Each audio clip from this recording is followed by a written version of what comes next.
نحمده ونصلي على رسوله الكريم اما بعد فاعوذ باللہ من الشیطان الرجیم بسم اللہ الرحمن الرحیم۔ سورۃ یاسین کی آیت نمبر 51 سے آج کے سبق کا آغاز کریں گے۔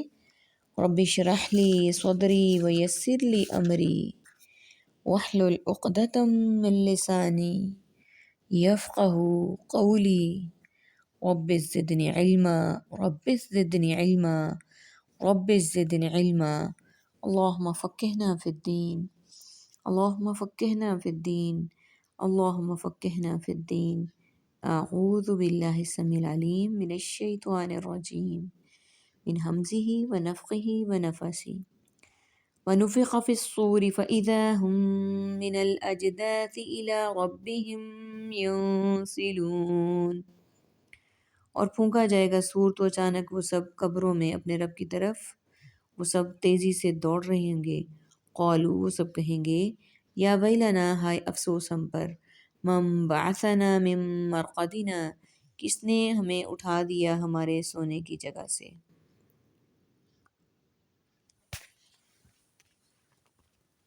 یعنی جب سور پھونکے جائیں گے، آیت نمبر 51 سے ہم نے سٹارٹ لیا ہے کہ سور جب سور میں پھونکا جائے گا تو اچانک وہ قبروں سے اپنے رب کی طرف تیزی سے دوڑ رہے ہوں گے، اور پھر کیا کہیں گے، ہائے کس نے اٹھا دیا ہمیں، ہائے افسوس ہم پر کہ ہم یعنی ہماری بربادی کس نے اٹھا دیا ہمیں ہماری سونے کی جگہ سے۔ ھذا ما وعد الرحمن وصدق المرسلون، یہ جس کا وعدہ کیا تھا رحمان نے اور سچ کہا تھا سب رسولوں نے۔ تو پھر ان سے کہا جائے گا کہ یہ وہی ہے جس کا وعدہ تم سے رحمان نے کیا تھا اور اس نے سچ کہا تھا۔ قبر کو خوابگاہ سے تعبیر کرنے کا مطلب یہ نہیں کہ قبر میں ان کو عذاب نہیں ہوگا، بلکہ بعد میں جو ہولناک مناظر اور عذاب کی شدت دیکھیں گے اس کے مقابلے میں انہیں قبر کی زندگی ایک خواب ہی محسوس ہوگی۔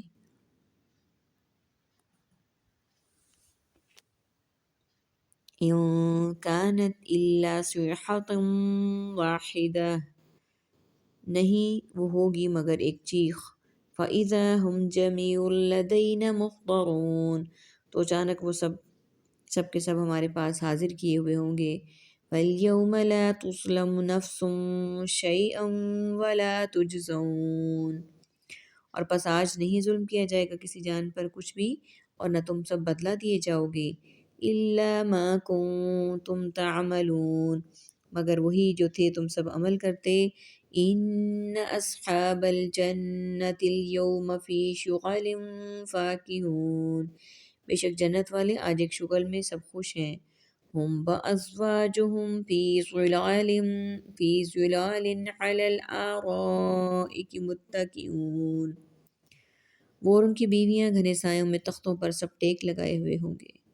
لَهُمْ فِيهَا فَاكِهَةٌ وَلَهُمْ مَا يَدَّعُونَ، اس میں پھل ہیں اور ان کے لیے وہ ہے جو وہ سب مانگیں گے۔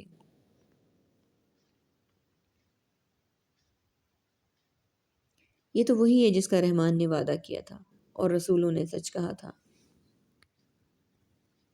نہیں ہوگی مگر وہ ایک ہی چیخ، تو اچانک وہ سب کے سب ہمارے پاس حاضر ہوں گے۔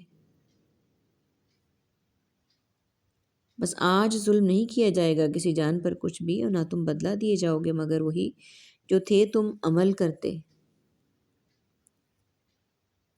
بے شک جنت والے آج ایک شغل میں خوش ہیں، اور وہ اور ان کی بیویاں گھنے سایوں میں تختوں پر ٹیک لگائے ہوں گے۔ جنت کا منظر اللہ سبحانہ و تعالیٰ ہمارے سامنے پیش کر رہے ہیں۔ اللہ تعالیٰ سے دعا ہے کہ اللہ تعالیٰ ہمیں بھی سب کو ان میں شامل کر دیں، آمین ثم آمین۔ اور ان کے لیے اس میں بہت پھل ہیں، اور ان کے لیے اس میں وہ ہیں جو وہ مانگیں گے۔ سلام قول من رب الرحیم، اور سلام ہو کہنا ہوگا بےحد مہربان رب کی طرف سے۔ اللہ کا یہ سلام فرشتے اہل جنت کو پہنچائیں گے۔ بعض کہتے ہیں کہ اللہ تعالیٰ خود سلام سے نوازے گا۔ اللہم اجعلنا منہم، اللہم اجعلنا منہم، اللہم اجعلنا منہم۔ وامتازوا اليوم ایھا المجرمون، اور تم سب الگ ہو جاؤ آج اے مجرمو۔ الم اعہد الیکم، کیا نہیں میں نے وصیت کی تھی تمہاری طرف یا بنی آدم اللہ تعبدوا الشیطان، یا بنی آدم کے نہ تم سب عبادت کرنا شیطان کی، انہو لکم عدو مبین، یقیناً وہ تمہارے لیے دشمن ہے کھلا، وعنیبدونی، اور یہ کہ تم سب میری عبادت کرو، ھذا صراط مستقیم، یہی راستہ ہے سیدھا، وَلَقَدْ أَضَلَّ مِنْكُمْ جَبِلًّا كَثِيرًا، اور بلا شبہ یقیناً اس نے گمراہ کر دیا تم میں سے ایک بہت سی مخلوق کو، افلم تکونوا تعقلون، تو کیا بھلا نہیں تم سب کرتے، تم سب عقل کرتے یا سمجھتے، ہذہ جہنم التی، یہ وہ جہنم ہے جس کا،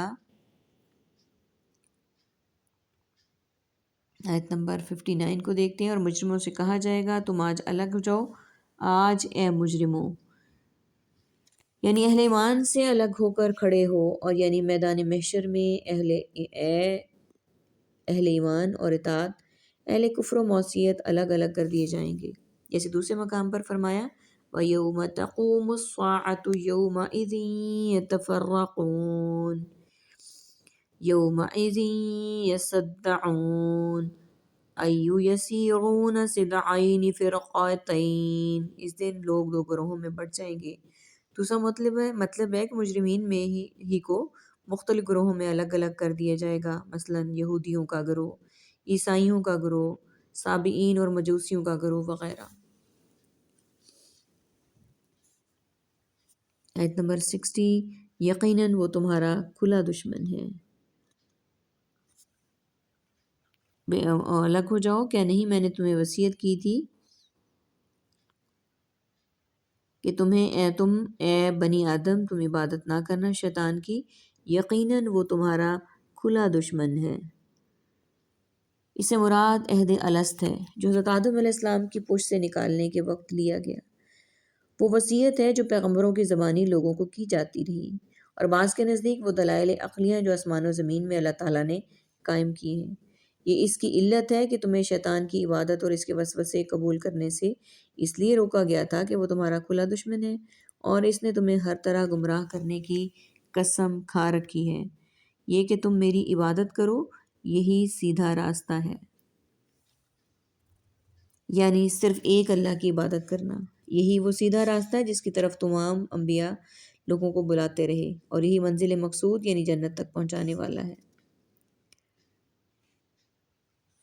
آیت نمبر 62، بلا شبہ یقیناً اس نے گمراہ کر دیا تم میں سے بہت سی مخلوق کو، تو کیا تم سمجھتے نہیں تھے،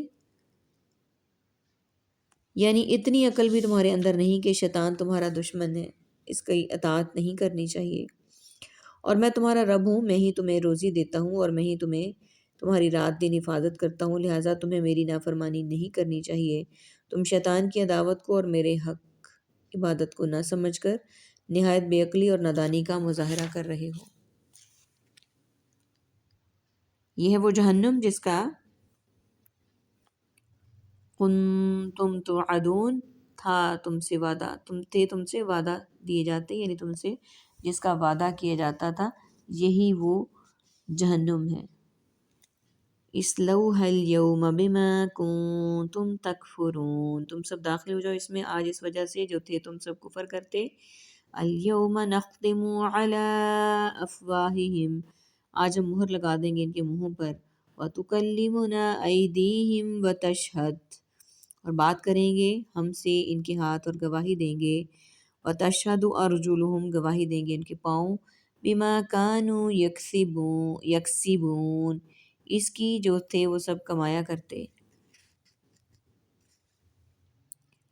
وَلَوْ نَشَاءُ لَتَمَسْنَا، اور اگر ہم چاہیں تو لَتَمَسْنَا تو ضرور ہم مٹا دیں گے، عَلَىٰ أَعْيُنِهِمْ، ان کی آنکھیں، فَاسْتَبَقُوا الصِّرَاطَ فَأَنَّىٰ يُبْصِرُونَ، پھر وہ دوڑیں گے راستے کی طرف تو کیسے وہ سب دیکھ سکیں گے، وَلَوْ نَشَاءُ لَمَسَخْنَاهُمْ، اور اگر ہم چاہیں ضرور ہم مسخ کر دیں انہیں ان کے چہرے، عَلَىٰ مَكَانَتِهِمْ، ان کی جگہوں پر ہی، فَمَا اسْتَطَاعُوا مُضِيًّا، تو پھر نہ وہ سب طاقت رکھیں گے آگے چلنے کی،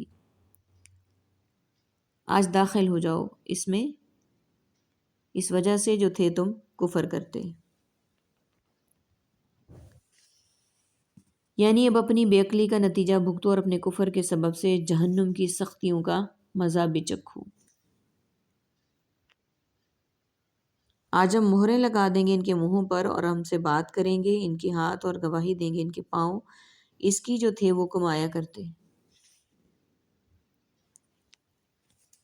یہ مہر لگانے کی ضرورت اس لیے پیش آئے گی کہ ابتدائے مشرکین قیامت والے دن بھی جھوٹ بولیں گے اور کہیں گے اللہ ربنا ما کننا مشرکین، اللہ کی قسم جو ہمارا رب ہے ہم مشرک نہیں تھے. چنانچہ اللہ تعالیٰ ان کے منہوں پر مہر لگا دے گا جس سے وہ خود تو بولنے کی طاقت سے محروم ہو جائیں گے، البتہ اللہ تعالیٰ اعضائے انسانی کو قوت گویائی عطا فرما دے گا.